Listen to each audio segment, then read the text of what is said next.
Hello everyone, welcome to Zama's Kitchen. My name is Shashwata. I'm a college student at Reed College here in Portland. Although right now I'm back home self-isolating because of the coronavirus. Something that I really enjoy doing is cooking, and I think it really motivates me to get through the day in tough times like these. So I figured that I would share my journey with you.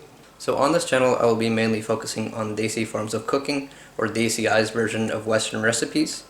The reason I started this channel was looking around on YouTube for Desi recipes and Desi cooking channels. It's mainly made for and by boomers. It's really important that millennials and Gen Zers, or Zoomers as we call them now, get involved in this very important part of our culture. Today I'm going to be making jalebi, which is one of my favorite sweets. It's a vegan recipe. This is pretty much my first time making jalebis. I've tried doing it once before, but it actually didn't turn out well. The jalebi sort of blew up into these big donuts. So hopefully things go well this time. Alright, let's get started. Alright, the first important thing that we gotta do is wash our hands.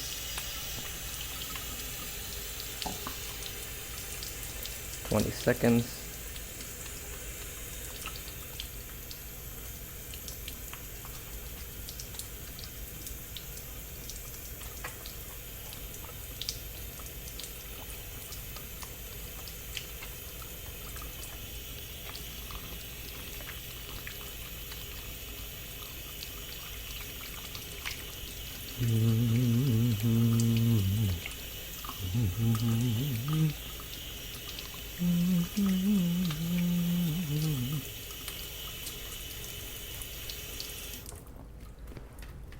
Okay.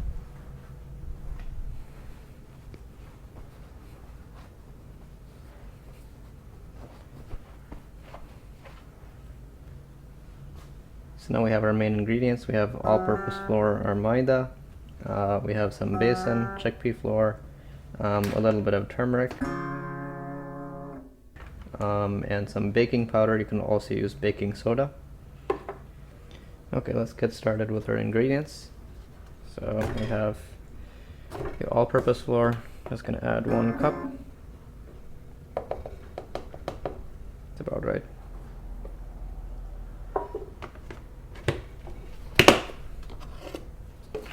One tablespoon of chickpea flour.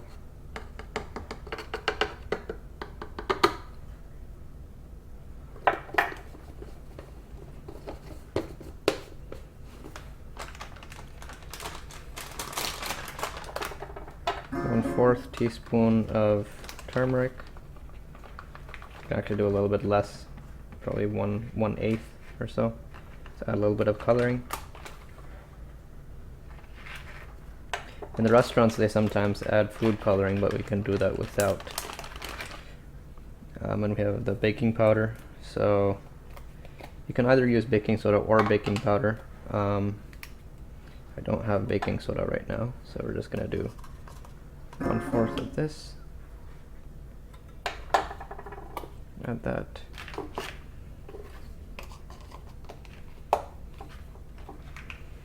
Whisk that together.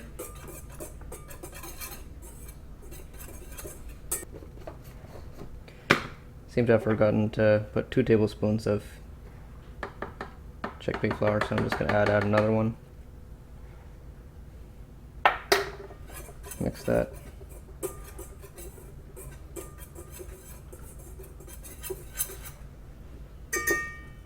Kind of created a mess all around here, but it's okay since Amma's taking a nap. Just not going to get pissed. And then I have a cup of water here, but I'm just going to slowly add. So sort of added half the cup there. And we really want a thick but flowing consistency. So it's really going to depend on how much the flour has been packed. Maybe a little bit more.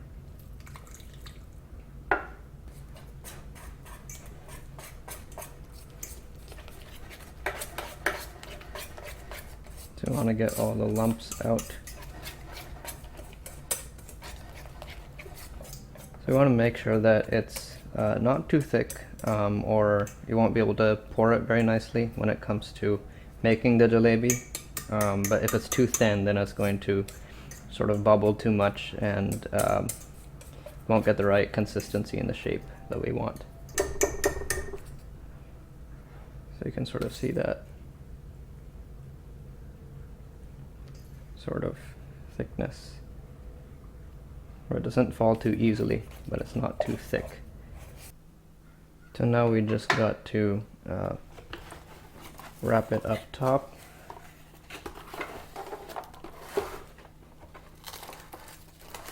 To ferment overnight. So it depends really on the climate that you're in. So since it's primarily around 68 degrees inside here, we can probably do around 20 to 24 hours.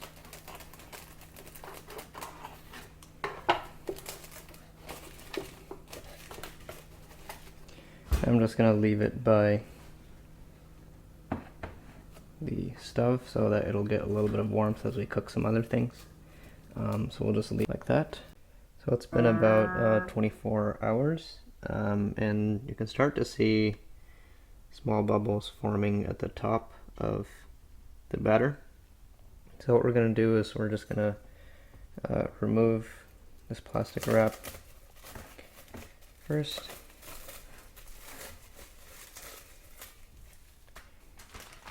We have this Ziploc here.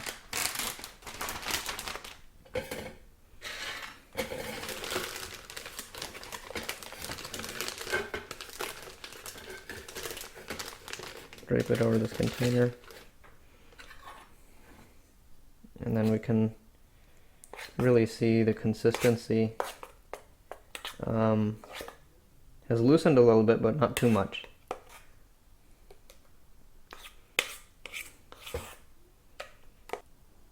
As we stir it up, we see it kind of flows a little bit easier. And we're going to use this Ziploc as our dispenser for the jalebi. So just pour it in.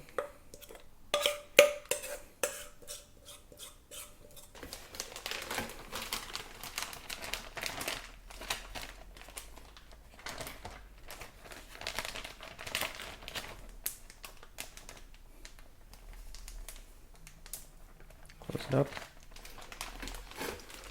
Set that aside for a while. We're ready to make our sugar syrup. And this is unbleached, but bleached sugar is also fine. I'm just going to take a cup.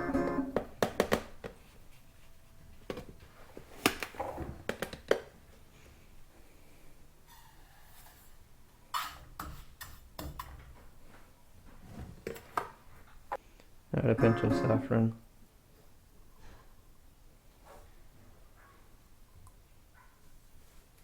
We have some elaichi here.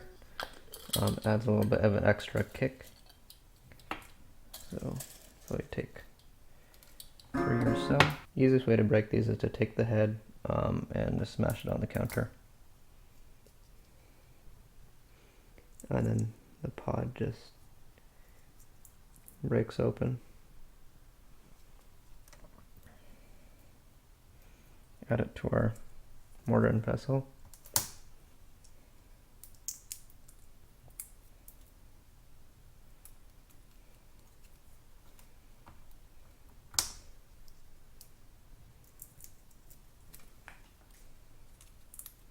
You can see it in here, there are these little pieces of chaff that are in the middle. I'd kind of like to discard. Just gotta grind it up.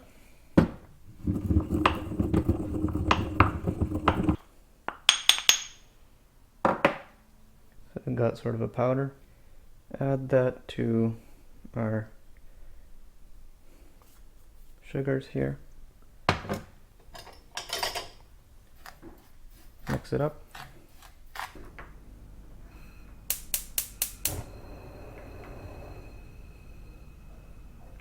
Gonna transfer the sugar to the center.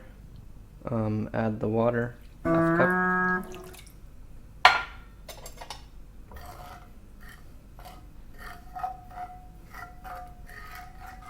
Just keep mixing until it dissolves. Keep it on medium flame just to make sure that the sugar doesn't burn. And probably best to use a non-stick pan. Sugar's starting to boil, and so it's pretty dissolved. And we want to keep this going until we get a one-string consistency. What that means is I'm going to take a little bit in this spoon right here, let it cool down for a second. Dip my 2 fingers in it. It's a little hot. But you want a sort of meniscus between my 2 fingers. That's one string. Right now that's breaking apart, but that'll sort of come together. So while our sugar is on low heat, somewhere between simmer and low heat, I have here a kare, which is kind of a wok, and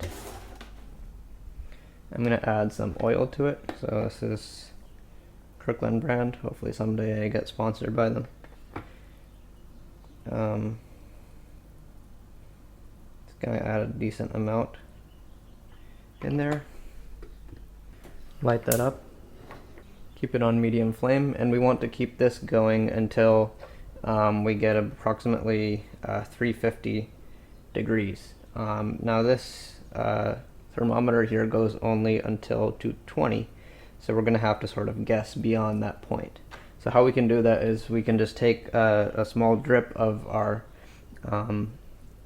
batter and put it in to see if it's ready. The oil is about to get to temperature, and we can just check this one last time. So there we go, we got approximately one string consistency we want, almost there. So I'm just going to turn this down to simmer while we start frying our jalebis. And it'll be just about perfect when the jalebis are ready then. The oil is about ready to fry some jalebis, so I'm going to take the tip of this Ziploc and just snip it off.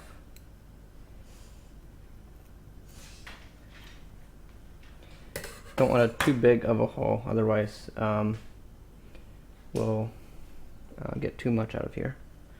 But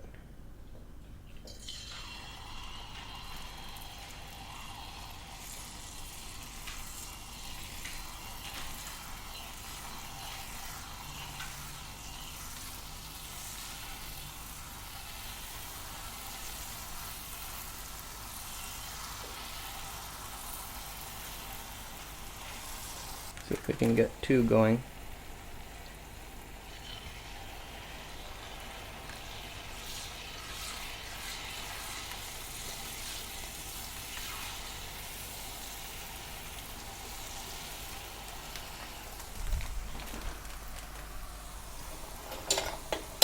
First one seems almost done, so just flip it over quickly. It's turned golden brown.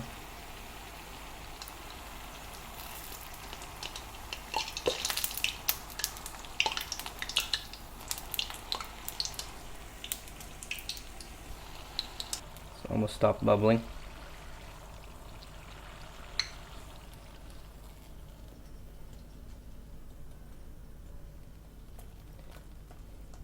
Set it in there. So you can let those sit there for about 1 minute or 2 while we get the next batch going.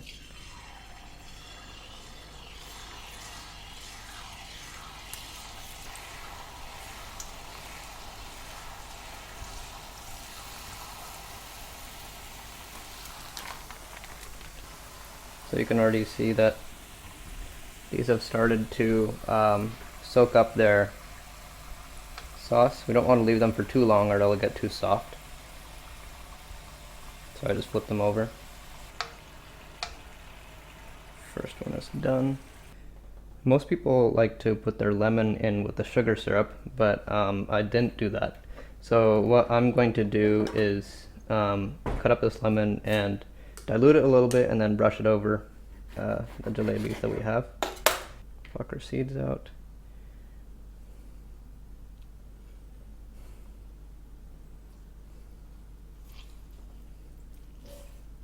It's plenty.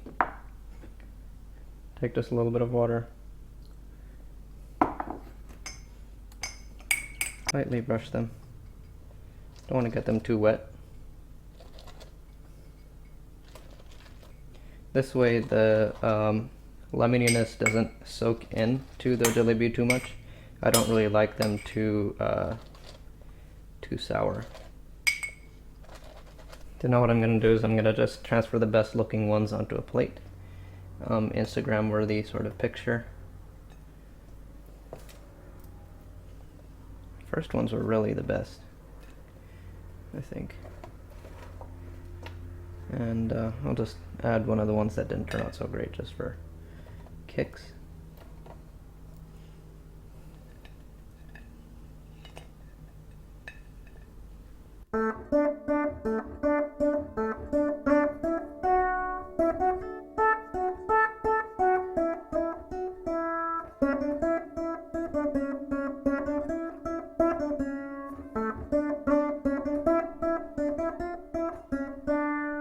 That brings us to the end of this video. I'm just gonna try one jalebi just to see how it is, one of the ones that didn't turn out too good.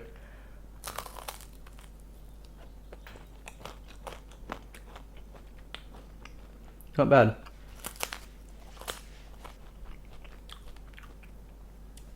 Initial review that I have is it turned out pretty good. I think I could have left the jalebi to soak in the sugar syrup a little longer so that it really absorbs all the way through. So that's something that's good. I think the amount of saffron was great, the amount of cardamom, just the right amount to accentuate the flavor without it tasting just like sugar. So that's about it. Thanks for watching. Please share this video with your family and your friends if you like, and stay safe in the craziness out there. Till next time.